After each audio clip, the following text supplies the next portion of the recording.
ফের দলবদল। আর তার জেরে অবশেষে আরামবাগ পুরসভাও দখলে এলো তৃণমূলের। কয়েকদিন আগে ব্যক্তিগত কারণ দেখিয়ে পদত্যাগ করেন আরামবাগ পুরসভার 10 নম্বর ওয়ার্ডের সিপিএম কাউন্সিলর প্রশান্ত যশ। এবার আরামবাগ পুরসভার ভাইস চেয়ারম্যান সহ 6 বাম কাউন্সিলর সোমবার তৃণমূলে যোগ দিলেন। ফলে সিপিএম এর একদা খাসতালুক 18 আসন বিশিষ্ট আরামবাগ পুরসভায় 12টি আসনে যেতে সিপিএম, তৃণমূলের ছিল 6। আগে এক সিপিএম কাউন্সিলর পদত্যাগ করায় বামেদের শক্তি দাঁড়ায় 11। এবার সিপিএম এর 5 কাউন্সিলর ও এক মার্ক্সবাদী ফরওয়ার্ড ব্লকের এক কাউন্সিলর তৃণমূলে যোগ দেওয়ায় তৃণমূলের শক্তি বেড়ে দাঁড়ালো 11। আরামবাগ পৌরসভা থেকে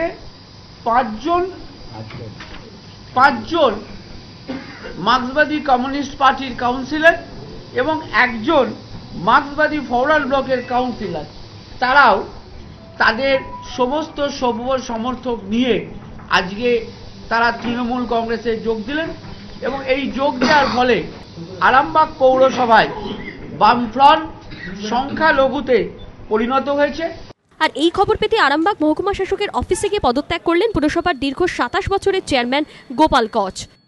আজকে আমি পদত্যাগপত্র পাঠিয়ে দিয়েছি এসডিওর কাছে, আর আমাদের বোর্ড অফ কাউন্সিল আছে, যেটা নিয়ম আছে, আমি রিজাইন করলাম।